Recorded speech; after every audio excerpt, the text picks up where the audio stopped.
Good evening, everyone. Palapakan po natin ang ating Panginoon. Ayan, third Saturday na naman. Pagka po third Saturday, ako'y ninenervyos na. Wala na naman akong tulog. Dahil tatapos ng late, gigising ng umaga, maaga para sa TV5. Hindi ko makakalimutan yung misa ko last Monday, 2 Mondays ago. I felt great. Kukwento ko sa inyo kung bakit. Nagmisa po ako doon sa isang simbahan sa Commonwealth. Kristong Hari, Father Lando. Pagkatapos ng misa ko doon, ang sabi niya, Father, pwede ba every month? Para naman yung mga tao dito sa Parteng North, makapag-misa ka. Which I agree. Ang sabi ko sa mga tao ron, hindi ko naman alam na ang mga umattend doon ay protestante. Hindi ko naman alam ang umattend doon ay mga Iglesia ni Cristo, dahil katabi yung mga Iglesia ni Cristo. Kasi simbahan, akala ko puro Katoliko. So sinabihan ko lahat, as if I'm talking to all Catholics. Sabi ko, tayong mga Katoliko, we need to be on fire for God. As what it says in today's gospel. My advocacy as a priest is to let Catholics know that it is such a great joy to attend the Mass. Every time we celebrate the Mass, dapat ang saya-saya natin dahil makakasama uli natin ang ating Panginoon. And I said, but unfortunately, sad to say, kokonti na Katoliko ang nakakaramdam niyan. It is so good to be in the church because the church is the place where God is. It is so good to be part of this gathering because there is a celebration because Jesus is here. Yun po ang aking sinabi. Tapos ako'y nag-healing na. Alam niyo naman ako mahabang mag-sermon. Make the story short, nag-healing. Pagkatapos ng healing, may tumawag ang pare. Father, mayroon ditong isang general na pulis. Kala ko kayo huhulihin. Ano kaya ang aking mga pinagsasabi? Sabi ko, iniisip ko na. Alam niyo, sabi niya, Father, right after na umattend siya ng Mass, ito po ang sinabi niya sa akin, nangingiyak-ngiyak niya sa general ng pulis. At sabi, Father, ako po'y isang protestante, active. Pero ngayon, after hearing the Mass, I want to become a Catholic. Pagka po ako'y nagmimisa, hindi po ako sinasabing kayo ma-convert. Masaya nga po ako sa mga Katoliko na napunta sa ibang relihiyon at nagiging active. Lalo-lalo na kung kayo na may Katoliko, hindi naman kayo nagsisimba, ay di mag-born again na lang kayo. Dahil at least dito, kayo ay mapapalapit sa Diyos.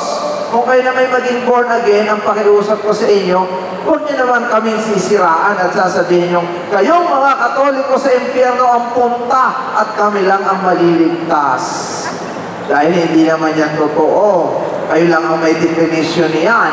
Dahil from the very beginning, as what Jesus said in the Gospel, I came here not to condemn the world, but to save the world. Hindi tayo pinanganak para tayo dalhin sa impyerno kung hindi tayo iligtas ni Kristo. Amen?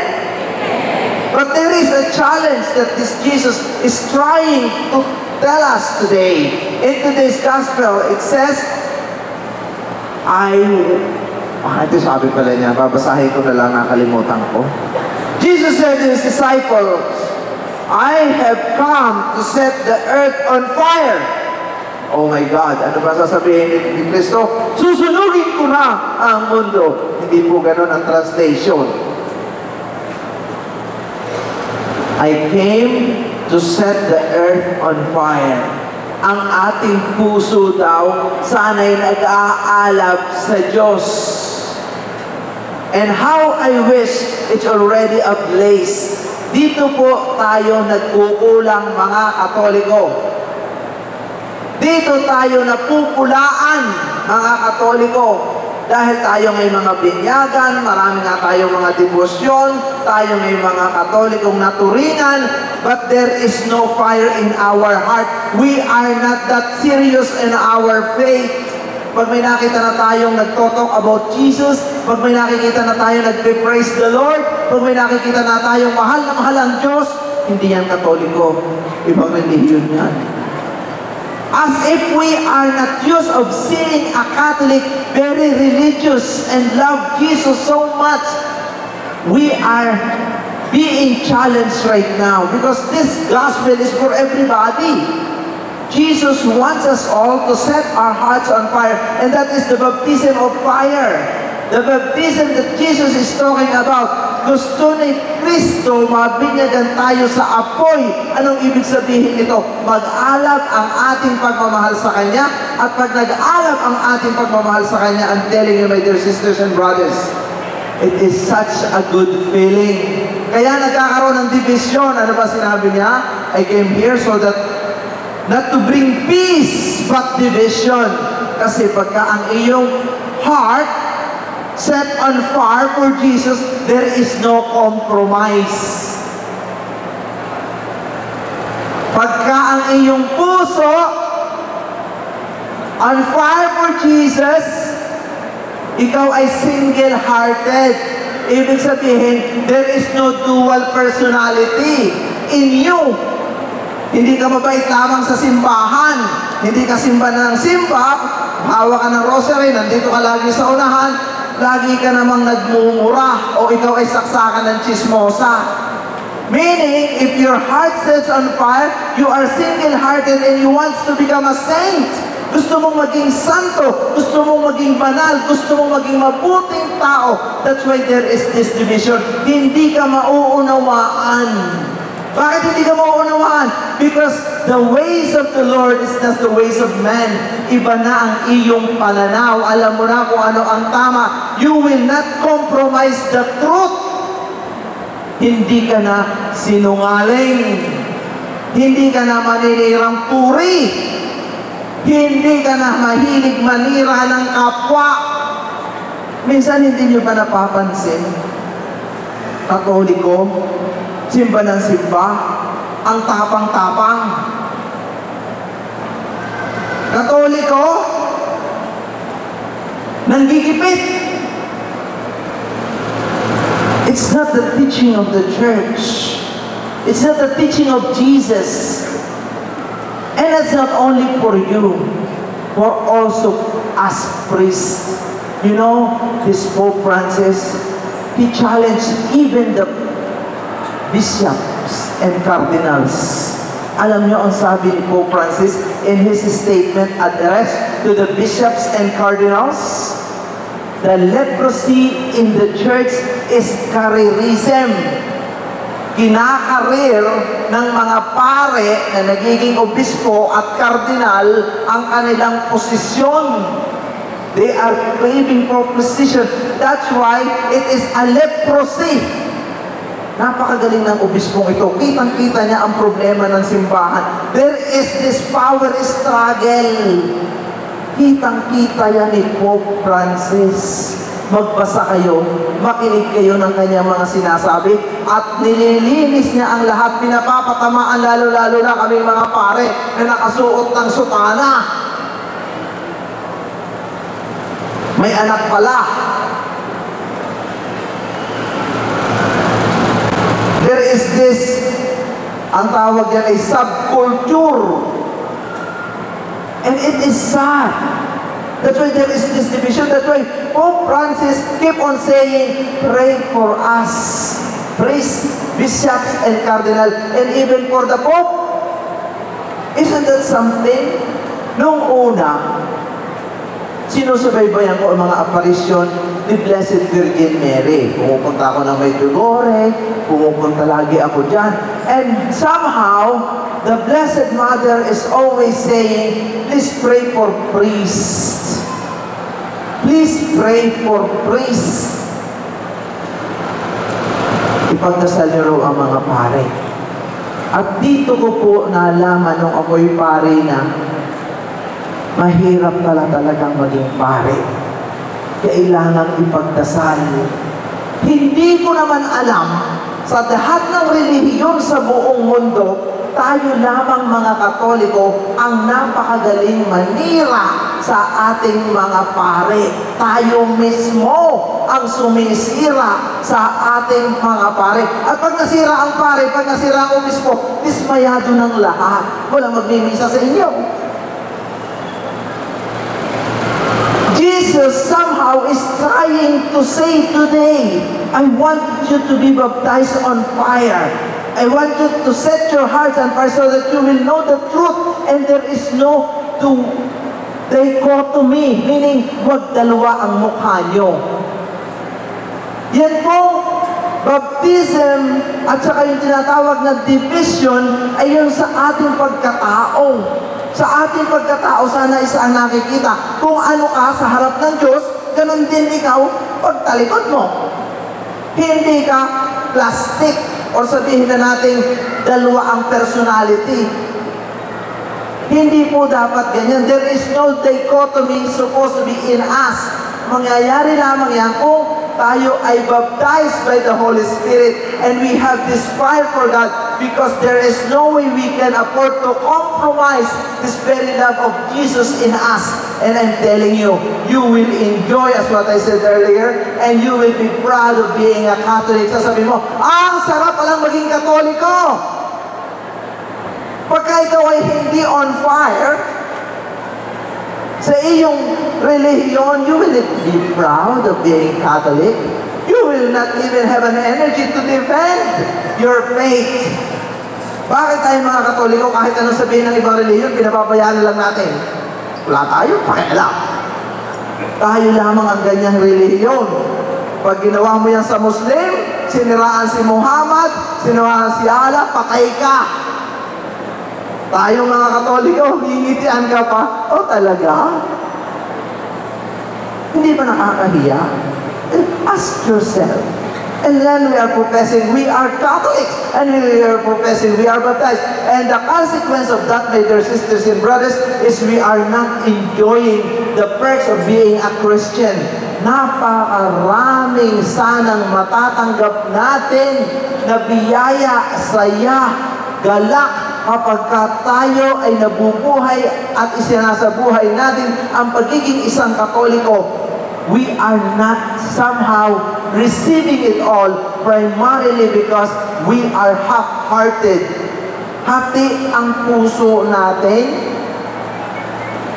Hati. Kaya nga po nung sabi nung general na ito sa akin, doon kay Father Lando, grabe yung narinig ko kay Father. Pwede palang Katoliko ka, masaya kang nagsisimba. Akala ko ang mga Katoliko, lalo-lalo na kami mga lalaki, pag nagmimisa na ang pare, lalabas na at maninigarilyo. Pag nagsisermon ang pare, mabuti na lang ngayon, nakakalungkot po kasi sa lahat ng mga church services, tayo ang pinakamaikli pag linggo. 1 oras. Late na, nagmamadali pang lumabas. Totoo, hindi ba nakakahiya yan? Yung mga iglesia ni Cristo, madaling araw, ang ganda pa ng suot, may tithings pa. Lahat ng relihiyon may tithings. Ibig sabihin, may tinatawag na participation, involvement sa kanilang simbahan. Kaya magaganda ang kanilang simbahan. Yun po, napatunayan ko, ako pala kino-quote ng mga iglesia ni Cristo. At pag ako na nagmimisa, sabi ng kanilang ministro, si Father Suarez na, makinig kayo. Kasi pinupuri lagi niyan tayo. Kasi there was a time, totoo naman. Totoo! Pupurihin ko mga iglesia ni Cristo kasi naganda ng kanilang simbahan. At nung may nagkaroon ng Pablo typhoon sa Sa Davao? Iglesia ni Cristo, simbahan na nakatirang nakatayo. Bakit? Matibay. Ang simbahan ng Katoliko na ilipad na, walang bubong, walang dingding, walang lahat. Totoo po yun. Galing ako. Tanong pa kay Bishop Manlapas, kay Bishop Alo. Pinuntahan mo po yung mga lugar na yan. Lahat ng simbahan ng Katoliko, mga chapel, nakatumba. Ang Iglesia ni Cristo, nakatayo. Yun, tuloy, sabi ng Iglesia ni Cristo, sabi ko na nga sa inyo, tama si Father Suarez, yan ang tunay na simbahan, nakatayo. Yun po nakalagay sa vlog. But, I'm telling you, my dear sisters and brothers, we Christians, we Catholics, believe that we are the church instituted by Christ. Nakakalungkot nga lang ito. I'm not being righteous, or I'm not saying we are the only ones going to be saved. Our religion cannot save us. Kung masama ang ating ugali, our religion cannot save us kung hindi naman tayo nagsisimba. Kaya nga sabi ko, sige, mag-born again ka na lang. At least ikaw, praise the Lord, paiyak-iyak ka pa. O, mag-iglesia ni Cristo ka na lang. At least ikaw, opo, siya nga po, amen. Opo, siya nga po, amen. O, minsan sinasabi ko, sige, mag-Muslim ka na lang. Tutuwad ka doon. Kasi Katoliko, nakanganga ka. Ano, ang tagal-tagal naman ni Father.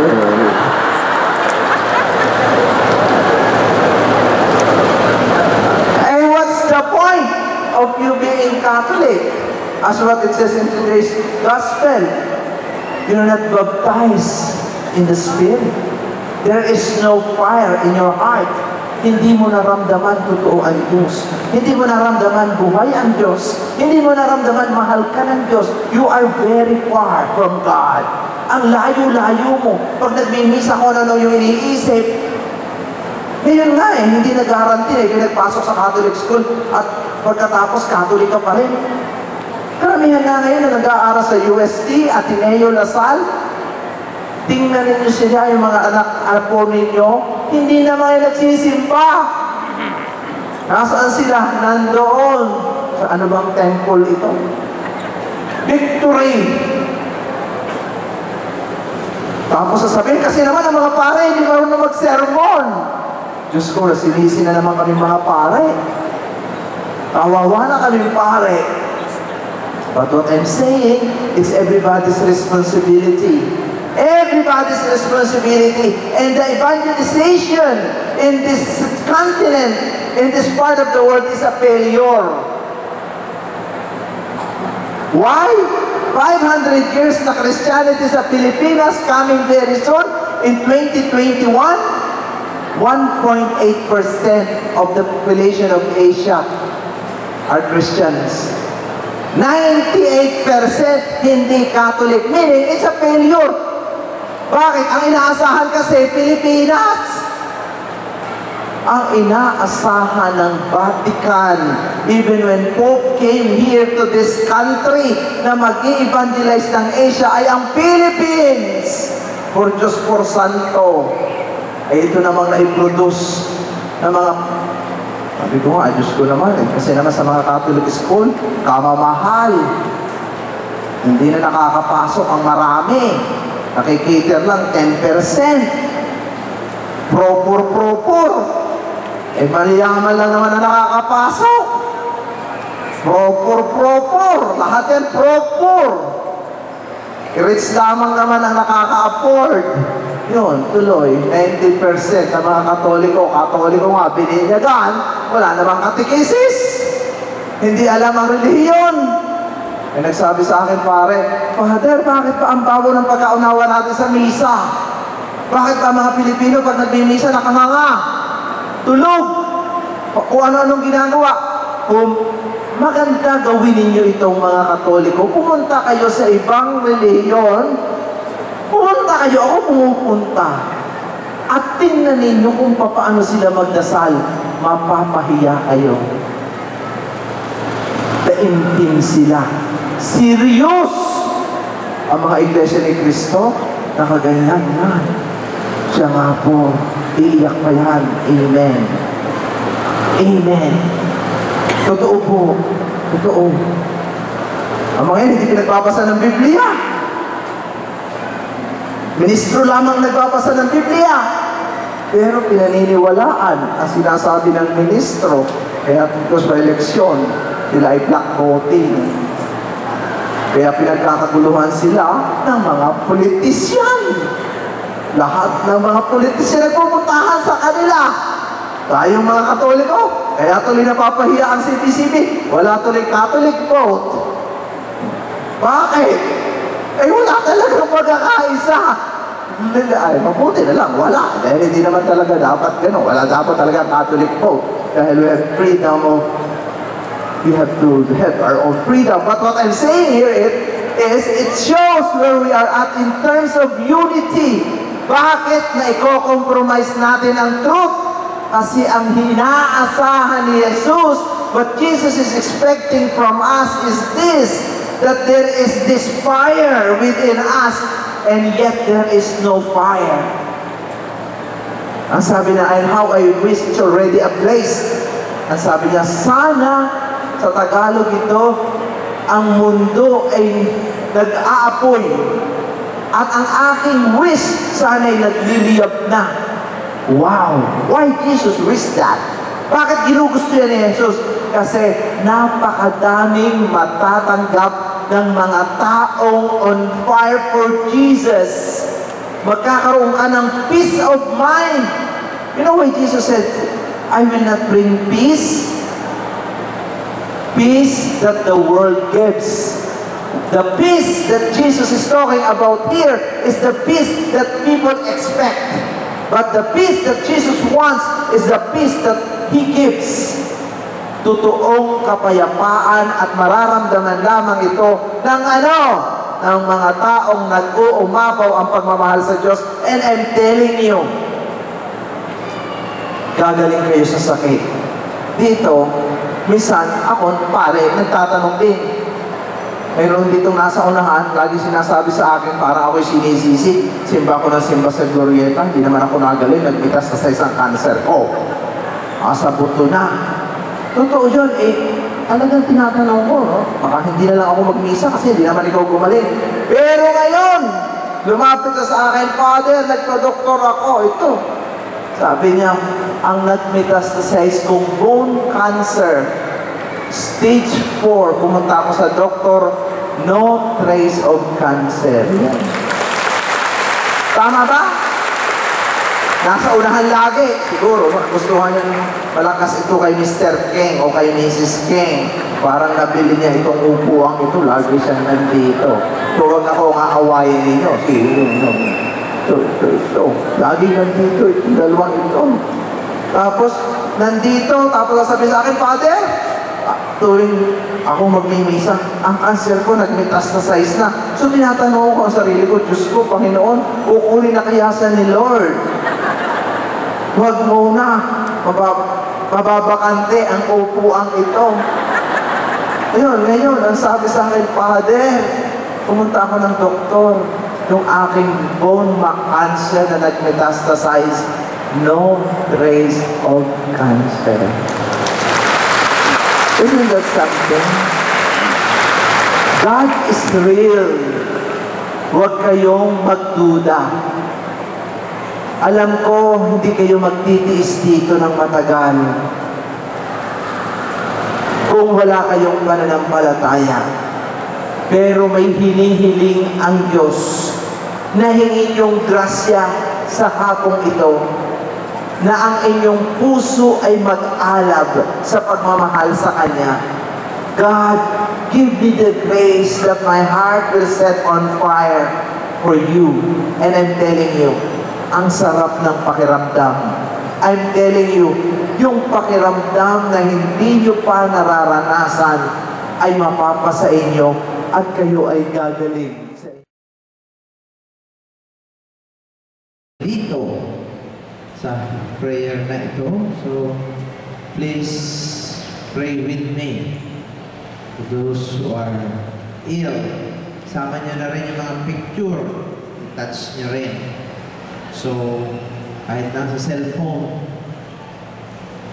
close your eyes and bow your heads and put your hand on the part of your body that needs healing. Merciful and loving God, this very evening, you call these people by name one by one. Tinawagan mo po sila paparito upang makatanggap ng kagalingan. Lord, bless them right now. Lalo-lalo na yung may cancer. Ngayon ay nag-undergo ng chemotherapy. Mahina ang katawan. Lord, lahat ng klase ng cancer, pagalingin mo ngayon. Tanggalin mo, lalo-lalo na yung nag-metastasize na. Rita mo po ang iyong himala sa gabing ito. Kung masakit ang ulo, Lord, marami dito may migraine, headache. Yung may sakit sa puso, may palpitation, irregular heartbeat. Yung may lymphoma, may glaucoma, touch their eyes, may cataract. Their ears, yung mga may vertigo, may tinnitus. Yung may mga thyroid problem, may cyst, may endometriosis, may ulcers, may kidney problems, may diabetes. Kung mga epileptic, Lord, bless them. Ganun din yung mga bipolar, yung mga makakaramdam ng depression, sakit ng katawan, yung mga may body pain, knee pain, may arthritis, rheumatism, gout. Lord, bless and touch everybody, yung mga picture ng mga nasa ospital, mga mag-anak namin, yung mga hindi magkaanak, yung mga na-stroke, na-paralyzed, na-aksidente, na-fracture. Ganon din yung pong mga di makatulog, may insomnia, may high blood, mataas ang cholesterol, nahihilo, may hapo, may asthma, may emphysema, may skin allergy, skin asthma. Lord, bless and touch them. Mga may frozen shoulders, Lord, bless. Mga may leukemia, anemia, mga may dengue, mga UTI, may infection. Ganun din yung mga may emotional problem, maraming galit sa dibdib, hindi makapagpatawad. Mga pamilyang hindi nagkasundo, ganun din yung mga may financial problem. Lord, sana makabayad na sila sa kanilang mga utang. Yung mga maraming utang dito. Lord, pasmasan mo sila. As we ask the intercession of the Blessed Virgin Mary as we pray. Hail Mary, full of grace, the Lord is with you. Blessed are you among women, and blessed is the fruit of your womb, Jesus. Holy Mary, Mother of God, pray for us sinners, now and at the hour of our death. Amen. Palakpakan natin ang ating Panginoon. Yan, kanina po, napakaraming lumapit sa akin, nawala ang tumor, nawala ang cancer. Halina kayo dito, kayo magpasigay ng testimony. Yung, halika, ikaw din. Ito, may bone, may metastasize, ayaw ka nito magsalita. Ikaw, halika. Ito, yung isa pang babae dyan na for 23 years may brain cancer, brain tumor. Ngayon, wala na, halina kayo and give your testimony. Halika dito. Ito, ka-orange. Mas magpakilala ka, pangalan mo at ano ang nangyari sa iyo. Ako si... Thank you, Father. Ako po si Barbie Atienza. Nag-upisa po yung journey ko February of last year. I was diagnosed with pancreatic cancer, stage 4. And everything was ruled out. Hindi ako pwede mag-chemo dahil hindi rin daw mag-react. Walang radiotherapy. They tried surgery on me pero open and shut. So by March of last year, I went to Father. Kumbaga, technically, hopeless case po ako medically. And at that time, I knew my only chance was really the Lord's healing power. And I thank the Lord for Father Suarez for being an instrument of his healing and also rekindling the fire of the Spirit and love in my heart. Praise and thank the Lord. Thank you, Father. Wow! Praise God. Yan, another miracle. Stage 4, pancreatic cancer. Sino pa ang bigay ng testimony?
Dubai.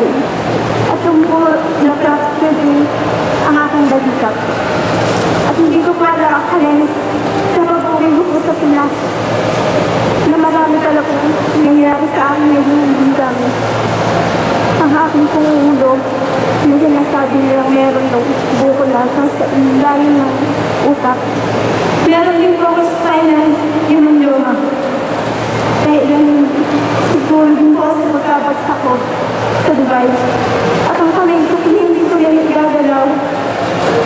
Pero ngayon po, igagalaw ko na ito. Sobrang sakit po ito nung nagpa-therapy.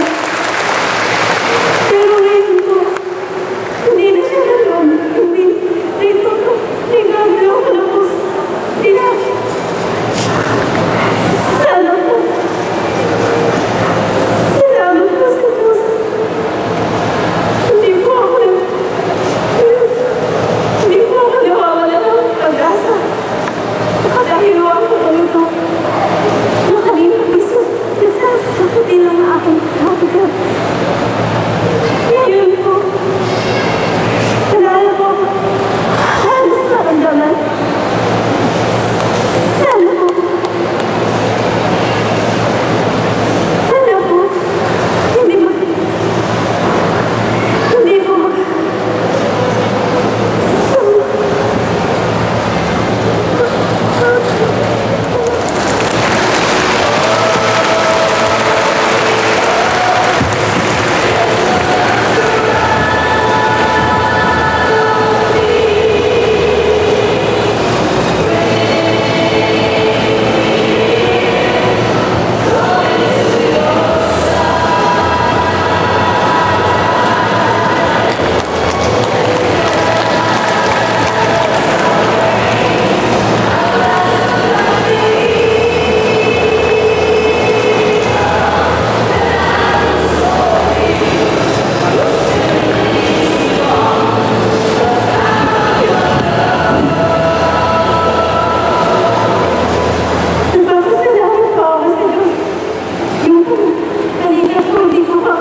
Kita po natin paano po nakagalaw.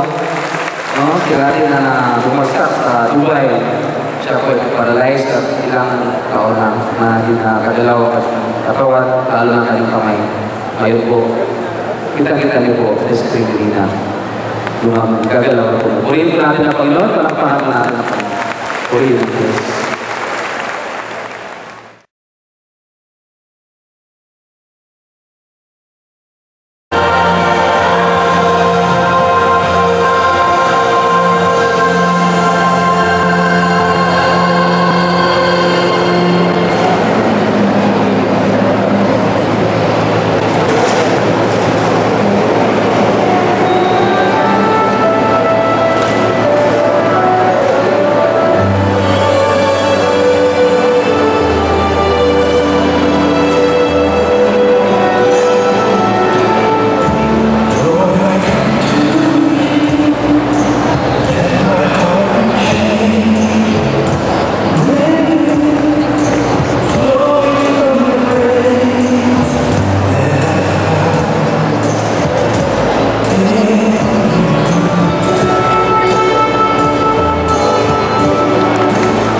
Nagpapagaling, no? Sa nananampalataya sa Kanya.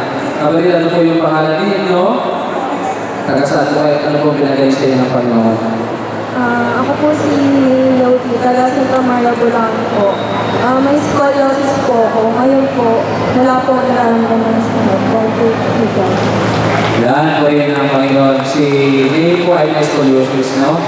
Masakit ang kanyang likod. Ngayon po, sa awa ng Panginoon, wala na po. Purihin po natin ang Panginoon.